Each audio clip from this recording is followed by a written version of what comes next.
Hey guys, hope it's going well. On this video I will be reviewing the 5th episode of Killing Eve Season 3, I had to check, and the episode is called Are You From Pina? And Pina from the title is a reference to Villeneuve's place of birth, so her hometown in Russia. And sorry this has been a while getting back to these, but we're sort of getting towards the final stretch now of this season, so I'll get these reviews out more regularly now. The next one, because I've seen the episode after this as well, won't be too far behind, so I'll get back on top of Killing Eve. But yeah, Pina or Pinard is the hometown of Villeneuve. And you might remember from the last episode, it basically ended with Villeneuve getting to her hometown. That was part of the deal with Constantine, I should say. I always say his name wrong. That was their deal because Constantine said, if I'll give you the details, I'll let you go home to see your family and your upbringing. All you have to do is this one thing, and it was obviously when she was sent to take out the wife or the widow of the accountant, I believe it was, of Kruger, basically. So in return, she ended up home, and we got that sort of contrast at the end of the last episode where in Poland you had the whole thing with Dasha arriving and disguised and suckering like Eve down, like pretending the text was from Nico, and so that was a way to get her away. And then as soon as she arrives, Dasha attempts at least to kill Nico. And at the same time, you then end the episode with Villeneuve going back home for the first time since her youth, really. And that's where we pick up in this episode. An interesting episode because we actually spend the whole episode with Villeneuve and her family and her hometown. And the whole episode's set there, so there's actually no Eve in this episode. First episode ever where Eve is not featured, which is quite interesting. So certainly a different episode, quite bold really to do that, considering I think Eve is just as crucial to this series as Villeneuve. But for me, it works well. I enjoyed this episode a lot. It's effective in a weird sort of way, which I didn't really expect. I think it's one of those episodes where it's sort of quite predictable just in where it's leading, because I think you obviously know then Villeneuve, for the sake of the show moving forward, isn't going to stay in her hometown. It's not like she's going to settle down and quit like the assassin game. But I think also it's kind of predictable then her family's going to be like off the wall and wacky because hey, they produce her or she's from that family, so, and that's going to be a whole thing because that is sort of Villeneuve's thing. But it's actually more about the small beats and the small moments and going through that, and there is some like history uncovered as you would expect. And I think what's sort of interesting about the episode is that when you watch Villeneuve in the episode, I think she kind of goes from like really awkward and it's like, you know, what the fuck's going on here? Who are these people? What are they doing? So that kind of very quite typical, you know, weirded out like facial expressions. She goes from that to actually something a bit more kind of where she's actually enjoying spending time with them, or certain members of the family anyway, and then it then goes to this dark place. And I absolutely love the ending of this episode, which really hits home perfectly. It just goes into this darker area, and it's really well pulled off. So enjoyable episode, even though it's sort of a weird one in a way. And I'm going to talk full spoilers, so just warning as I dive into this one. So I really like the look of this town. Actually, obviously it's meant to be in Russia somewhere. I'm not sure. Someone can tell me in the comments if Pino is like a real town in Russia. I'm guessing it probably is, because they obviously use real locations and cities around the world for it in this show. So I'm guessing this would be no different, unless it's just one of those ironic things where for Villeneuve's hometown that they actually make something up. But it's this small kind of idyllic sort of like woodland type town, and it looks really beautiful actually, the way it's captured. And again, Jodie Comer is just so good in this. It's such a subtle performance. She's so good at playing the innocent, playing like the outsider actually, when she's walking through this town going to like the family home.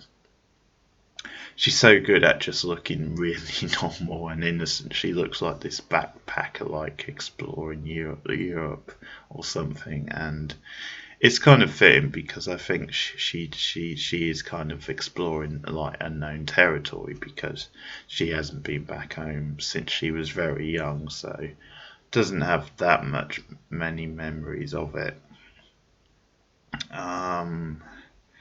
But yeah, it's very beautifully shot when she's walking through this woodland town, and just very sort of striking like landscape and scenery. So she just wanders into the house, which is the house where she well, didn't really grow up. She was very young when she left, but where her house, which is home, let's say, where she was born and partly raised. And obviously people start wandering in, and she doesn't recognise anyone at first. And I guess I should just say in this episode, the setup is that she has like a brother who she hasn't seen for years, and he's the one who actually, he's the first one to see her and recognise her, or at least to con on that, yeah, this is it's Odessa or Ossa, something like that. Oceana, I think, which is Villeneuve's real name, which they obviously use in this episode.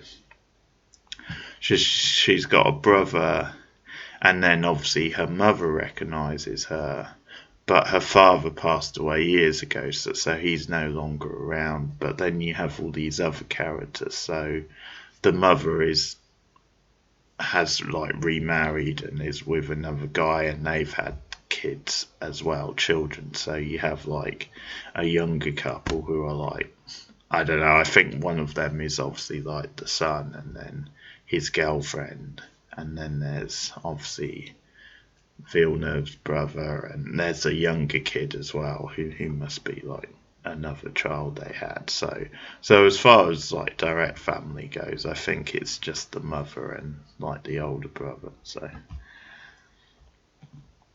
So she gets to the house, and the first person she sees is like the youngest son. And there's this thing in this episode which is kind of hilarious, where he's like an Elton John nut. Even though he's like only like 8 or 9 or something, he just loves Elton John, and it becomes this running theme. And he basically wants to see him on his farewell tour. And that's a touch I really like, because obviously when they were filming this, it's around the time he would have been preparing for that tour, or when he was on it. So that's a really contemporary sort of thing that really, is kind of with the times, so I definitely appreciate that. But yeah, the Elton John stuff really takes a life of its own in this episode, because when it's first mentioned, I just assumed it was a throwaway gag, because when the boy starts talking to her, she likes, because he talks in Russian, and obviously she can speak English, so she's like, "Can you speak English?" And the boy says, "Elton John, he's from England." And she's like, "Yeah." And then I love the follow up sort of lines, because the boy's like, I think he says, "Are you from such and such?" So like Poland or Russia or something. And I can't remember what she said, but I think she says no, and then he says, "Are you from Watford?" Which is, of course, where Elton John is from. So that's brilliant. She said no, and there's all this confusion, and then the family slowly like wandering, and it's this big thing. Who the hell is this that's wandered in the house? And it's only when, as I said, like the brother walks in, he recognises, or something stirs in him where he knows who she is. And there's sort of an interesting dynamic with him, because he's actually pretty close to Villeneuve in some way, in the sense that he is a bit of an outcast in the family. He's a bit of an outsider, certainly. He sort of sleeps in the barn. I think he's certainly comes across as quite sort of a bit more counter sort of culture, and doesn't have a good relationship with the family. I mean, ever since the father died, he was sort of tortured, and I think has had like a fractured relationship with the mum. But yeah, he's obviously the one who says, "Oh, okay, yeah, I know who you are." And then obviously the mother does as well. So we kind of start off with this awkward like dinner table scene, and that's where we just start getting into just how kind of batshit and oddball this family are. And so there's stuff like they're just playing like this weird sort of murder game, or you don't see them play it, but they talk about it, and like the youngest son is like, "Who killed me? Who killed me?" sort of thing. And again, it's just this thing. Yeah, it's Villeneuve's family, of course. But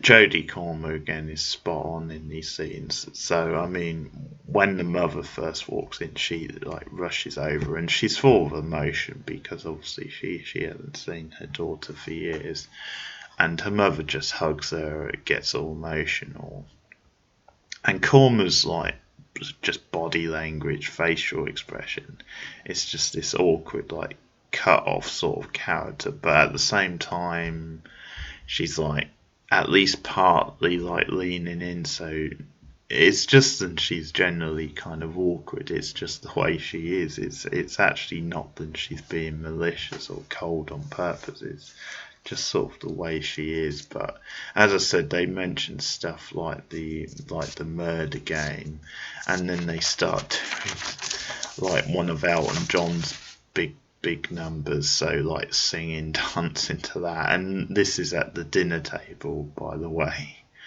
and the boy gets all dressed up, and yeah, it's just a crazy little scene, and who knew the Elton John thing was going to be such a long running theme in the episode, and they encourage Vilna to take part, to dance. She slowly gets up, and she's not really having anything of it.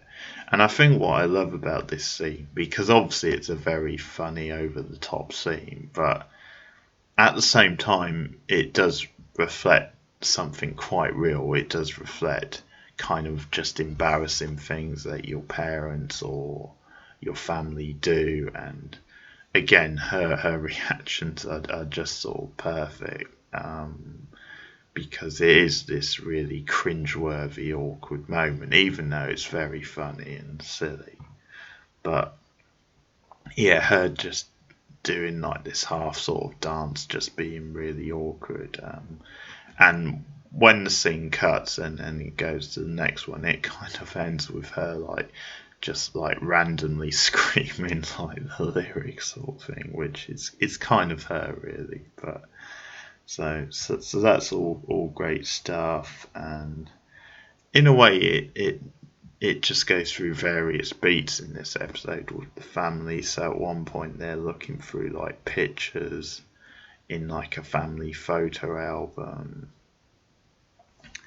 and basically we find out that Vilna dressed up as a kid, and she was quite an oddball kid. We see photos of her in like sort of like dark sort of makeup, face paint, and dressing up as various things. And there's this little gag between her and the brother because like apparently she punched him when she was like play acting, but like properly punched him. Or was it him that punched someone? I can't remember, but she compliments whoever on the punch anyway.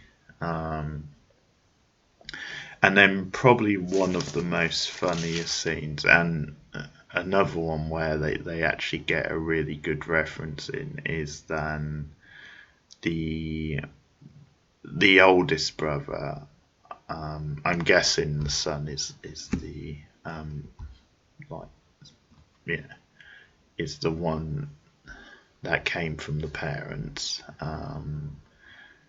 Anyway, the young couple, I'll just say, because I'm not sure which is meant to be from the mother, but anyway, they're sitting watching TV at some point, and they seem to be watching footage of the moon landing for some reason. So I'm not sure if it's like on a tape or recorded, or if it's just like, it might be a special on it, because obviously they had lots of specials last year in the anniversary year. But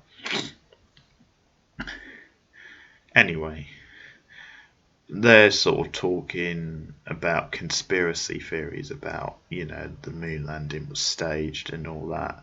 But the kind of punchline is that the brother says it was all staged so that the world wouldn't see that the earth is flat, basically, which is just great. Just so, and Vilna can't control herself. She just laughs in a very like over the top sort of way.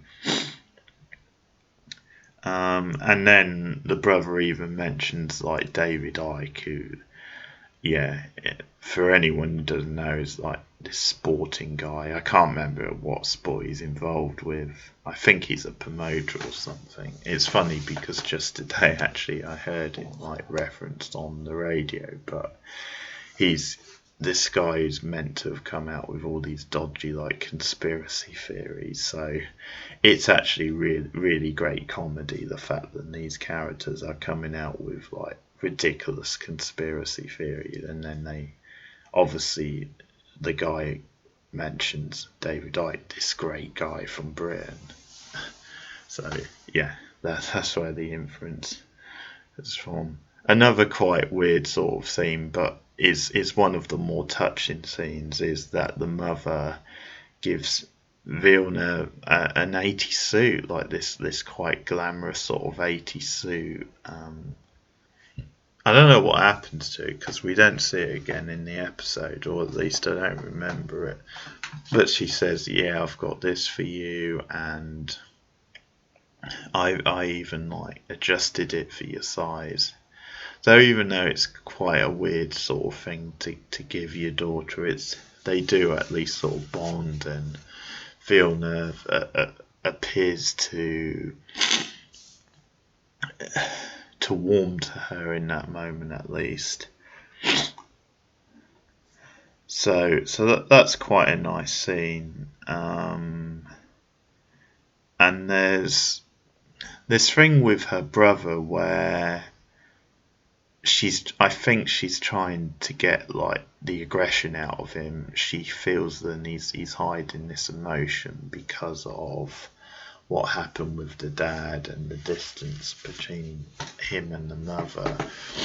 And they're getting ready for like this harvest festival, and she goes into the barn on the morning of it, and he's like busy at work, and he's aggressively like sort of like chopping up wood.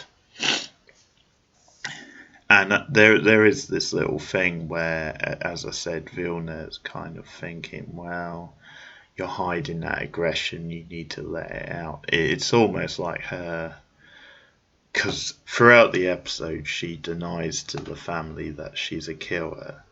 She just, obviously for the sake of her cover, she's not going to admit that. And they're suspicious because of,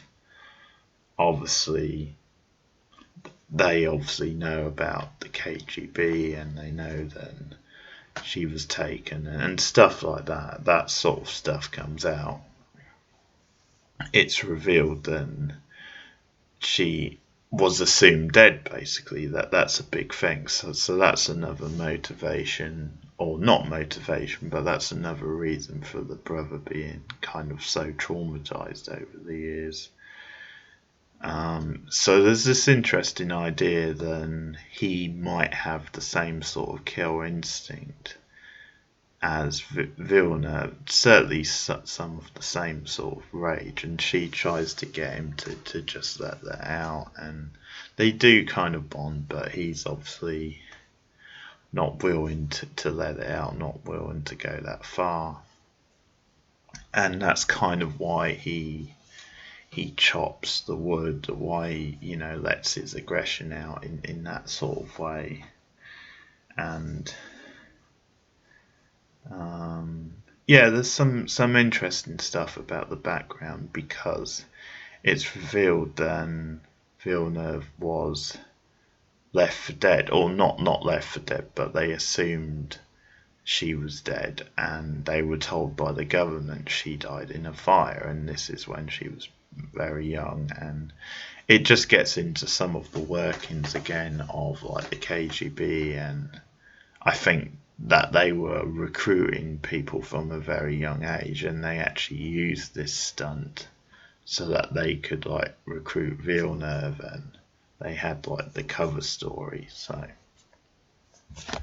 that's why it's such a shocker where she turns up and they find out, oh yeah, she's still alive and it's been all these years. But that's one reason why a lot of the family suspect her as being a killer, an assassin, because obviously they've had links to the KGB and the whole involvement in covering up her death. So they have it. So we get to like this harvest festival, which again they just unload, and it's all this wacky shit. It's all these like bizarre little games and just different stuff going on. And it's actually, I think the line of the episode is, you've got like these three girls talking to Villeneuve, and there's this kind of gag where it's something like they say the name of the group, and it's something like it's something like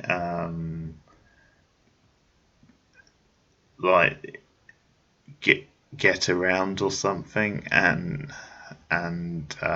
Villeneuve's like, oh, is that because you all get around? So that's great stuff again, and they later perform. But there's all this like wacky shit going on at this harvest festival, and Villeneuve again is quite weirded out by it, but she slowly warms to her, and she's doing all these events, and she's really doing well, excelling, and we see that kind of killer instinct and that crazy sort of Villeneuve stuff persona coming out. So it's kind of twisted but kind of fun at the same way. But we get to the stage where, like, as near the end of the episode, Villeneuve's actually enjoying this, and she actually seems to be she's bonding with like the young boy. At least they've because again he feels a bit like an outsider, and she's bonded a little bit with the brother. And I think Villeneuve is like, when she's talking to him at one point, the young boy that is just saying, yeah, just get out of here. It's for the best. And she's kind of putting down him wanting to see Elton John, saying, yeah, it's not that good. You're not missing that much, sort of thing. But then we get the big dramatic scene of the episode, and this is when it shifts into something much darker, and the ending is pretty dark, pretty twisted, which one of the things I love about the show. But so the music sort of changes because, as I said, you've had this kind of wacky like harvest festival, and Villeneuve or Sana has appears to be starting to warm to her family, but then things slow down and she's watching them like dancing and stuff, and the mother kind of waving and being all cheerful. And I mean, there's this song that plays where it's to do with I see darkness in you, and she's watching them with a sinister look in her eyes, and that's the whole point. Then that she just can't change, she just can't, and she just doesn't really. Obviously, she's bonded with the kid, and she's had a little moment with her brother, but in general, she just can't relate to these people. This isn't her life, and I guess in the twisted world of Villeneuve, she just sees them as it's this sort of ironic thing with her, because obviously she's this very like odd character, but she has her own logic. She like marches to the beat of her own drum, so she kind of sees these people or anyone who's different from her as being like sort of weird, and they are weird, to be fair, but obviously it's a different sort of weird as her. But I think it's just the Villeneuve thing of seeing anyone who's quite cheery and chipper as being kind of odd as well. But so that's when things take a turn, and later on it's like this twisted like gag because she's like downstairs cutting up like food, and I really like the music and atmosphere, but she actually cuts her own eyes, or like around the eyes, which we don't actually see. So she has blood like running down her eyes, and she turns around when the mother comes down and freaks the mother out, obviously, and just her idea of like a wicked little gag. And that's when they have a very frank discussion, and the mother just kind of like sort of turns on her. Really, she just says, you were weird from the start, or you were bad because you never cried. And Villeneuve says, I cried. She says, yeah, I cried, basically. And it's this is what's really impressive about the show, the fact that it can go from this kind of wacky stuff and this awkward stuff and the stuff we've had throughout this episode, but then in the next moment it can change and it can convince you that it is a more serious, darker sort of show. And this is a great example. This scene is so well played. It's like this honest, raw drama between the two. The actress playing the mother is really good, actually. She has this stone cold expression when talking to Villeneuve, almost like this like expression of resignation and kind of dread. And she just turns it around and, as I said, just says, you were evil from the start. And like Villeneuve opens up to her about, I've murdered so many people, and the mother seems to already know this, or maybe her suspicions has been confirmed because of the way Villeneuve now been acting.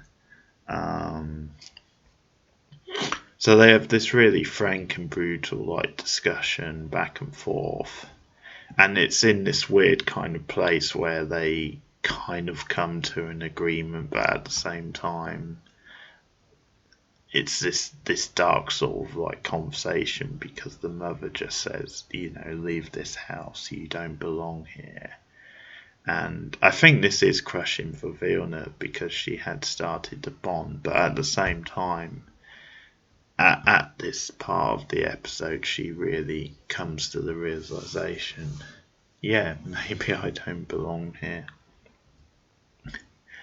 And I did wonder if she was going to kill someone at some point, because it probably wouldn't be a regular episode without her killing someone. And she says to her mother, I have to kill you, basically. And I kind of like this because it's sort of twofold, the meaning. It's on the one hand, I think it's just, then she is a killer, so she almost has to kill someone. She's gone to this dark place, but it's also just literal, the fact that the mother knows that she's a killer, so Villeneuve sort of has to kill her now to like cover her tracks. And she says it, and we don't really see the mother's response, but it's a very like sort of dry delivery from Villeneuve, and obviously the mother I mean, either lets her go through with it, or maybe there's a struggle, but Villeneuve basically killed the mother, and then she sets a fire in the house. And like the very end is really clever and sort of significant, because she leaves a note for the boy, and she says, if you want a real surprise, then go to the barn. So that's like a clever way to get him out of the house, because she basically has bonded, and he's a young boy, so he doesn't deserve to die. So he rushes out to the barn, and of course the older brother is at the barn, sleeps in the barn, so of course he's safe. And the next note, which the boy sees, says, go and see Elton in London. So that's obviously Villeneuve's encouraging him to leave, and then the house explodes. So that's kind of the episode. So the rest of the family are killed inside, and that's it. Villeneuve leaves, and she's off. And actually, the final shot is her sort of laughing quite wickedly as she listens to music on the train, and it's another great shot. So there you have it, episode 5 of Kill and Eve season 3. Very enjoyable once again. And let me know your thoughts on the comments below. If you've seen this episode, how are you enjoying season 3 so far? And I'll be back with a review of episode 6 soon. I'll see you guys later.